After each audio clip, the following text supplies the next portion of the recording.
Good morning, students. So I'm going to start you off with a little read aloud. I know we started this book in the classroom, but we never got to finish it, so I'm going to go ahead and start from the beginning. So there's a boy in the girls' bathroom. Chapter 1. Bradley Chalker sat at his desk in the back of the room, last seat, last row. No one sat at the desk next to him or the one in front of him. He was an island. If he could have, he would have sat in the closet. Then he could have shut the door so he wouldn't have to listen to Miss Ebel. He didn't think she'd mind. She'd probably like it better that way, too. So would the rest of the class. All in all, he thought everyone would be much happier if he sat in the closet, but unfortunately, his desk didn't fit. Class, said Miss Ebel, I'd like you all to meet Jeff Fishkin. Jeff has moved here from Washington, D.C., which, as you know, is our nation's capital.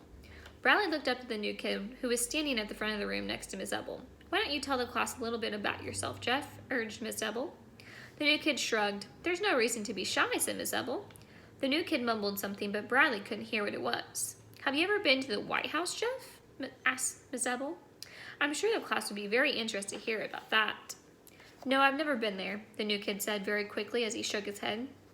Miss Ebel smiled at him. Well, I guess you better find a place to sit. She looked around the room. I don't see any place except, I suppose, you could sit there at the back. No, not next to Bradley, a girl in the front row explained. At least it's better than in the front of Bradley, said a boy next to her. Miss Ebel frowned. She turned to Jeff. I'm sorry, but there are no other empty desks. I don't mind where I sit, Jeff mumbled. Well, nobody likes sitting there, said Miss Ebel. That's right, Bradley spoke up. Nobody likes sitting next to me. He smiled a strange smile. He stretched his mouth so wide it was hard to tell whether it was a smile or a frown. He stared at Jeff with bulging eyes as Jeff awkwardly sat down next to him. Jeff smiled back at him, so he looked away.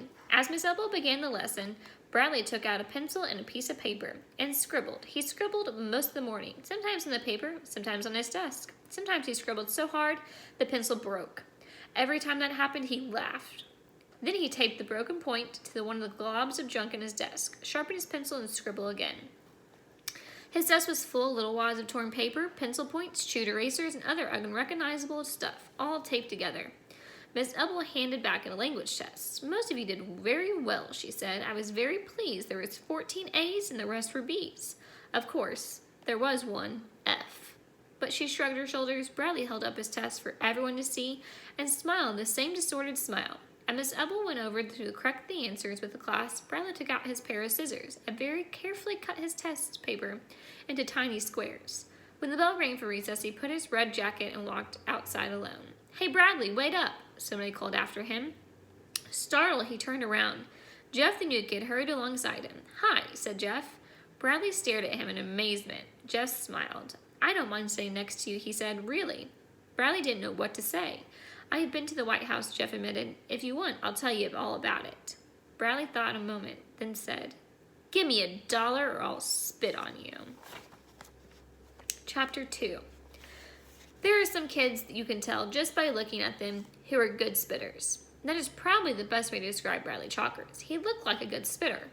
He was the oldest and the toughest looking kid in Miss Ebel's class. He was a year older than the other kids. That was because he had taken 4th grade twice. Now he was in 5th grade for the first, but probably not the last time. Jeff stared at him, then gave him $1 and ran away. Bradley laughed to himself, then watched all the other kids have fun. When he returned to class after recess, he surprised Miss Ebel didn't say anything to him. He figured that Jeff would probably tell on him, and that he'd have to give the $1 back. He sat at his desk in the back of the room, last seat, last row. He's afraid to tell him, he decided. He knows if he tells me, I'll punch him in the face. He laughed to himself. He ate lunch alone. As he walked in from lunch, Miss Ebel called him to her desk. Who, me? He asked. He glared to Jeff, who was already sitting down. I didn't do anything. Did you give me a note? Did you give my note to your mother? Asked Miss Ebel. Huh? What note? You never gave me a note, Miss Ebel sighed. Yes, I did, Bradley. In fact, I gave you 2 notes because you said the first one was stolen. Oh, that's right, he said. I gave it to her a long time ago. Miss Ebel eyed him suspiciously. Bradley, I think it's very important for your mother to come tomorrow. Tomorrow is parent-teacher conference day. She can't come, said Bradley. She's sick. You never gave her the note, did you? Call her doctor if you don't believe me. The school had just hired a new counselor, said Miss Ebel, and I think it's very important that your mother meets her. Oh, that already? They already met, said Bradley. They go bowling together. I'm trying to help you, Bradley. Call the bowling alley if you don't believe me. Okay, Bradley, said Miss Ebel. She let the matter drop. Bradley returned to his seat, glad that was over. He glanced at Jeff, surprised Jeff hadn't told on him. As he scribbled, he kept thinking about what Jeff had said to him. Hey, Bradley, wait up. Hi, I don't mind standing next to you, really. I have been to the White House. If you want, I'll tell you all about it. It confused him. He understood it when the other kids were mean to him. It didn't bother him. He simply hated them. As long as he hated them, it didn't matter what they thought of him. That was why he had threatened to spit on Jeff. He had to hate Jeff before Jeff hated him. But now he was confused. Hey, Bradley, wait up. Hi, I don't mind staying next to you. Really? Those words rolled around in his head and banged against his brain. After school, he followed Jeff out the door. Hey, Jeff, he called. Wait up. Jeff turned and started to run, but Bradley was faster. He caught up to Jeff at the corner of the school building. I don't have any more money, Jeff said nervously. I'll give you $1 if you be my friend, said Bradley. He held out the $1 Jeff had given him earlier. Jeff slowly reached out, then grabbed it. Bradley smiled his same twisted smile. Have you ever been to the White House, he asked. Yes, said Jeff. Me too, said Bradley. He turned and ran home. Chapter 3. Bradley opened the front door to his house, then made a face. It smelled like fish. You're home early, his mother said from the kitchen. She was a large woman with fat arms. She had been wearing a sleeveless green dress and holding a butcher knife. My friends and me, we raced home, he told her. A fat fish about the size of one of Miss Stalker's arms lay on the board on the counter. Bradley watched her raise the knife above the fish and quickly hack off its head. He walked down the hall to his room and closed the door. Hey, everybody, he announced. Bradley's home. But he was pretending it was someone else who was speaking. Hi, Bradley, he said. Hi, everybody, he answered, this time speaking for himself. He was talking to his collection of little animals. He had about 20 of them. There was a brass lion that he found one day in a garbage can on the way to school. There was an ivory donkey that his parents had brought back from their trip to Mexico. There were 2 owls that were once used as salt and pepper shakers, a glass unicorn with its horn broken, a family of cocker spaniels attached around an ashtray, a raccoon, a fox, an elephant, a kangaroo, and some that were so chipped and broken you couldn't tell what they were. And they were all friends, and all liked Bradley. Where's Ronnie? Bradley asked. And Bartholomew? I don't know, said the fox. They're going off together. And said the kangaroo. Bradley leaned across the bed and reached under his pillow. He pulled out Ronnie the rabbit and Bartholomew the bear. Who knew they were under the pillow because that's where he put them before he went to school. What were you two doing back there? He demanded. Ronnie giggled. She was a little red rabbit with tiny blue eyes glued to her face. One ear was broken. Nothing, Bradley said. I was just taking a walk. I had to go to the bathroom, said Bartholomew. He was a brown and white ceramic bear that stood on his hind legs. His mouth was open, revealing beautifully made teeth and a red tongue. They were making out, announced the Mexican donkey. I saw them kissing. Ronnie giggled. Oh, Ronnie, scolded Bradley.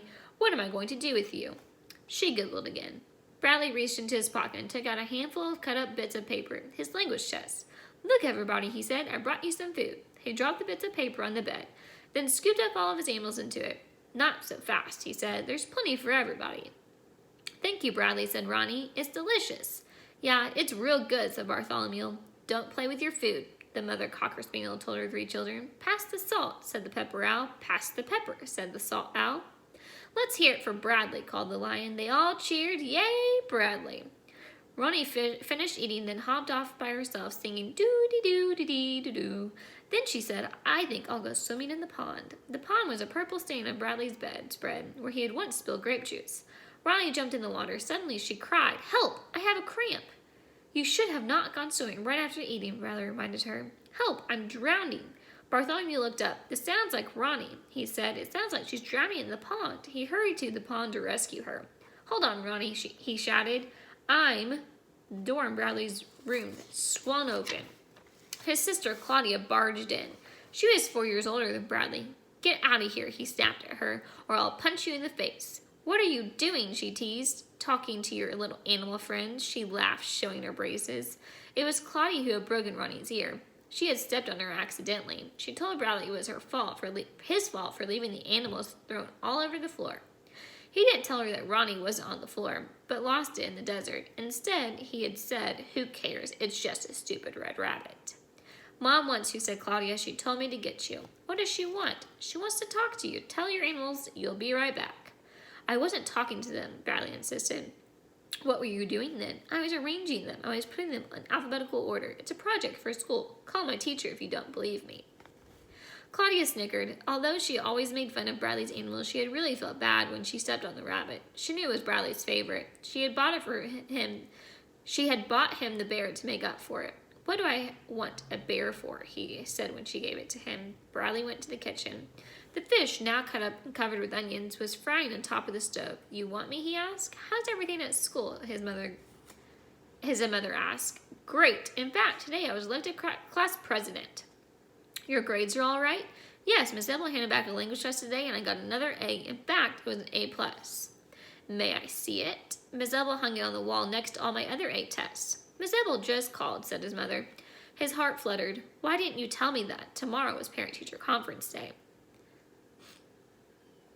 Asked his mother. No, I didn't tell you, he asked innocently. No, I don't think so. I told you, he said. You said you couldn't go. You must have forgot. Miss Ebel seems to think it's important for me to be there, said his mother. That's her job, said Bradley. There's more mothers she sees, the more money she makes. Well, I made an appointment with her for 11 o'clock tomorrow morning. Bradley stared at her in disbelief. No, you can't go, he shouted, stamping his foot. It's not fair. Bradley, what? It's not fair. It's not fair. He ran to his bedroom and slammed the door behind him. A moment later, his mother knocked on the door. What is it? She asked. It's not fair. It's not fair, he yelled. You promised. What did I promise, Bradley? What did I promise? He didn't answer. He couldn't until he thought up what wasn't fair and what she had promised him. He stayed in his room until Claudia told him that he had to come to dinner. He followed her out of the dining room, where his mother and father were already sitting down. Did you wash your hands? Asked their father. Yes, Bradley and Claudia lied. Bradley's father worked in the police department. He had been shot in the leg 4 years ago while chasing a robber. Now he needed a cane to walk, so he worked behind a desk. He didn't like the kind of work and often came home grumpy and short-tempered.